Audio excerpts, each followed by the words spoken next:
One of the only women to have written a book on Bhagat Singh, my next guest talks about her life as a daughter of an army officer, what it means to be a member of the minority, and what drove her to complete this remarkable feat of her first graphic novel.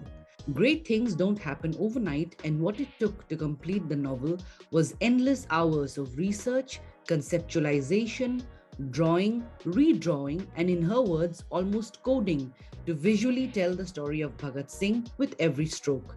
Let me guarantee you that the outcome is nothing short of spectacular.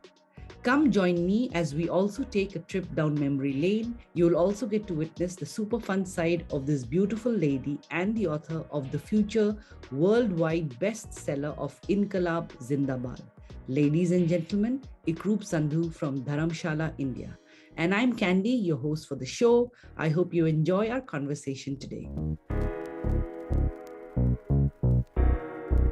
Hello. Hi. Welcome to Candid with Candy. Thank you for having me. I know. I'm so glad to be here. All right. So, first of all, I'm so excited. I mean, I always knew you were a great artist since college. We were always roaming around with, all kinds of pencils and sharpeners and erasers, and, you had these big jholas. But now, like today, you have like a book. I mean, that's huge.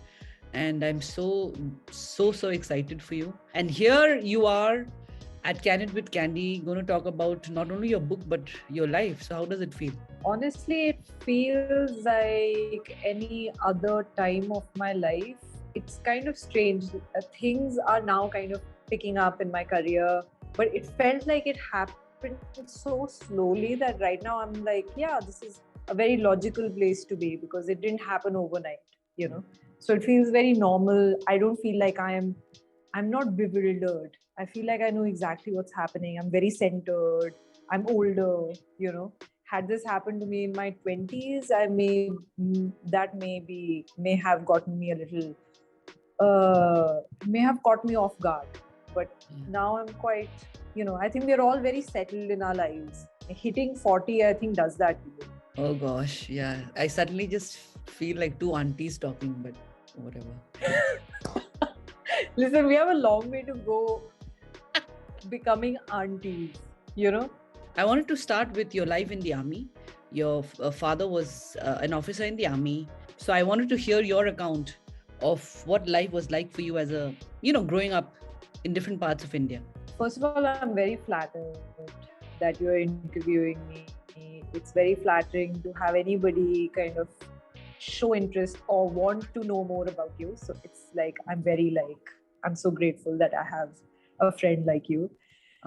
And growing up in the army, it was a bit of a bubble. It was like growing up in a separate country. It wasn't the India that everybody else seemed to be in tandem with. I was growing up in a small cantonment area where everybody was away from their families. People were living independent lives, like nuclear families. Nobody had a joint family. So it was almost like a American suburb. And I don't remember thinking of being Indian in the same way that the rest of Indians thought that they were Indian. We felt like we belonged to the army first and then we were Indian. It was a very strange kind of disconnect. When your father would be sent off to like duty, war, difficult terrain, or there's some skirmish that's happening at the border, it didn't strike you as a nationalistic duty. It struck you as your father is doing a job and it's a dangerous job and he is there now. It wasn't this patriotic, like overly nationalistic. At least I didn't grow up like that. Like, I don't remember feeling that. I was very aware of being sick, however. I was very aware that I was not the majority. I was a minority, and in the army also we were minorities. So we were very different from other families who were not sick. So invariably you ended up kind of gravitating towards other sick families. After dad retired or when I had to come to college, it was a cultural shock. When I met you in college, it was very familiar to me because I was very familiar with Northeastern people. And because my father was posted in Manipur, I did my 12th class from Imphal. So I felt this kinship with you where I was like, oh, I know her, which is so absurd, right? Like, should I not have bonded with other Delhi people? But I didn't. First of all, I think money defines you and it does change the way you are as a person. And Delhi kids were generally more better off, you know. And my dad, we didn't grow up with money, it was a services background where you had enough, but you didn't have that extravagance. So I really couldn't make any sense of college. And then I was so grateful that you were there and you and I were just like, oh, yeah, we can be friends. We get each other's sense of humor. We listen to similar kind of music.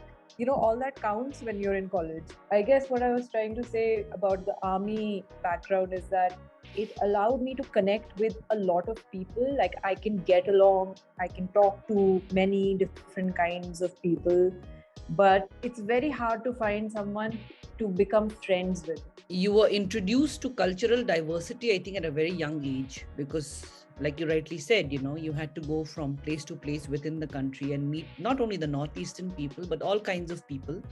So I think that is also something that unconsciously somewhere it's helped you, generally in life. So that's great. Yeah.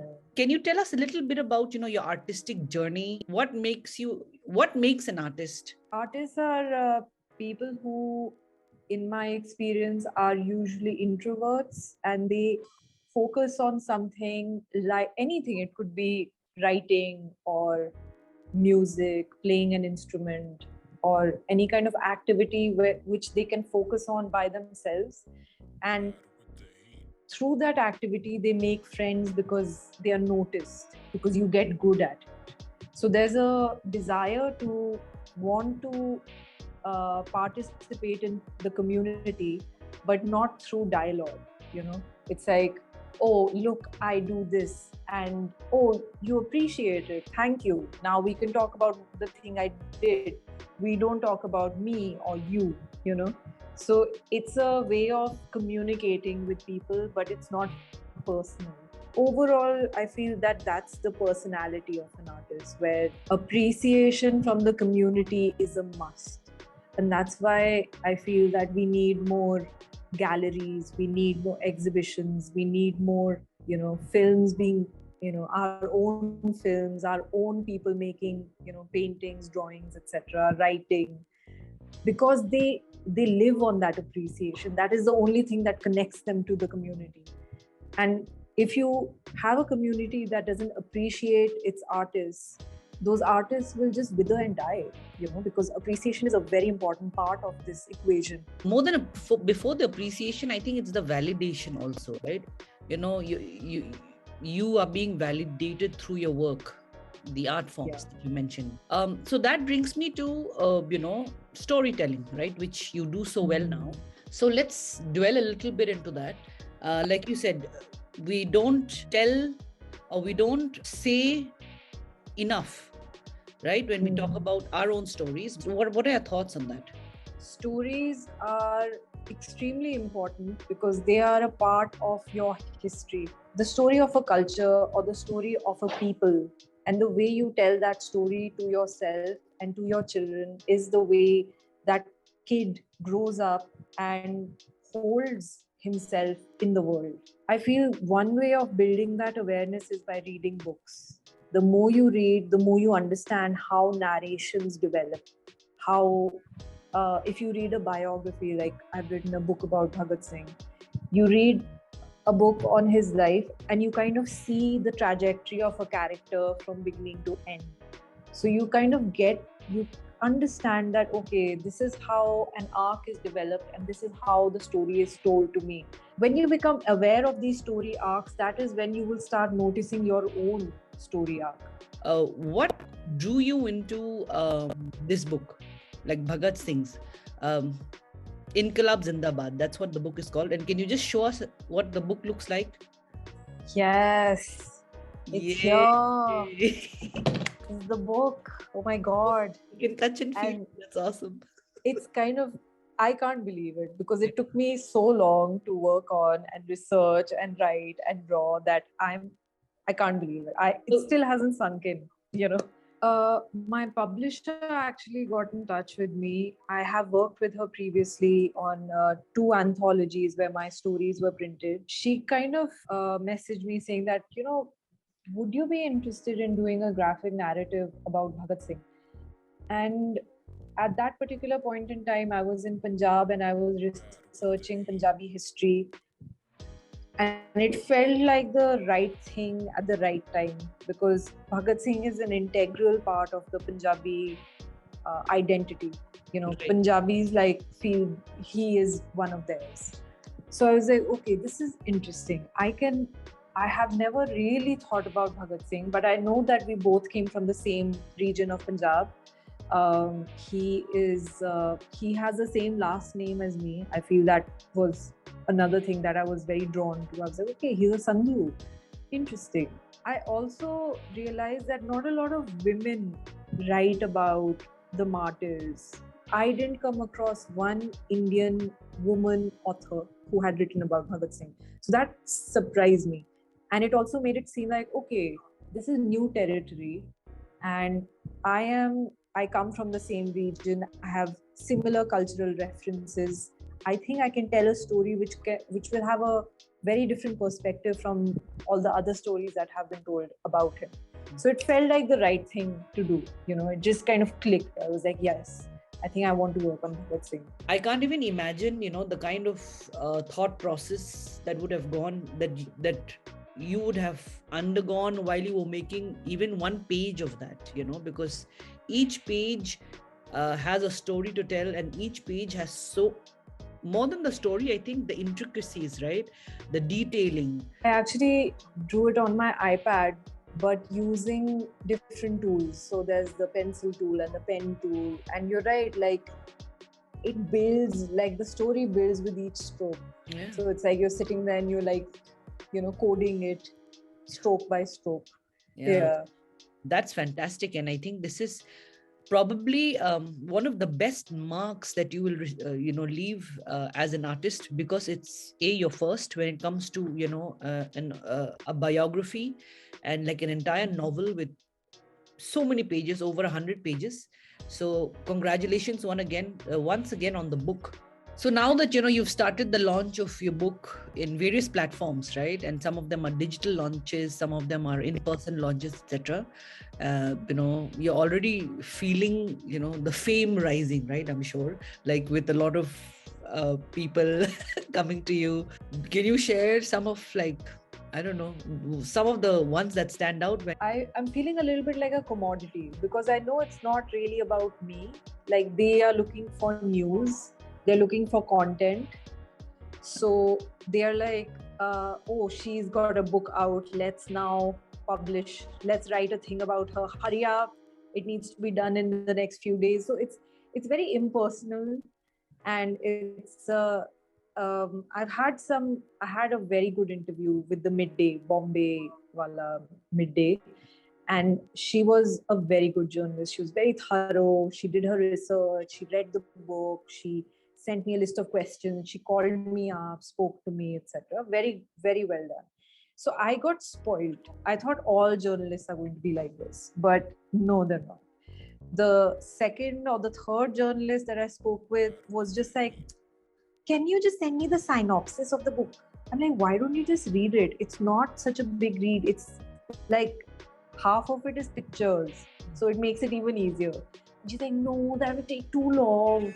I'm like, oh my God, you want me to do your work for you and you want to get paid for the article that you write, So I'm learning how to negotiate the disrespect that the media kind of projects, One of the journalists asked me for a profile picture. So I sent her a profile picture and she was like, no, we want something that's mid-length and it has to be playful. Just something playful. And I was like, what does that mean? You want me in the swimming pool, like playing? This is a very serious book. There's nothing playful about it. I don't know why you would associate Bhagat Singh with somebody playful. Like, it makes no sense. So, yeah, that was like one of my strange encounters with the journalist. Oh man, yeah. I'm sure there will be a lot more along the way. And Yeah. and this in itself is a story for you as you navigate through this whole journey of not only the media, right? Just the recognition in general from people also. So good luck with that. Yeah, take it on stride and just, enjoy the ride. Welcoming Ikroop Sandhu all the way from Dharamshala, India to Candid with Candy's Rapid Fire. Are you ready? I'm ready. What time of the day are you most productive? Mornings. True or false? Artists dodge deadlines. Yes, because they're creative people, right? So they are looking for ways to now dodge the deadline instead of doing the work. It's how do I solve that problem rather than doing the work? How often do you ignore calls, emails, texts? Fairly often. Fairly often. So yeah, if you've been trying to reach Ikroop and she's not answering, it's because she's ignoring you. So get the hint. Yeah. Fairly. Oh my God. If you were to date an actor, who would that be? Yeah, Ryan Reynolds is just the first person that came to mind. Any celebrity that annoys you? Yeah, so many. Are you kidding? Like, so many of them.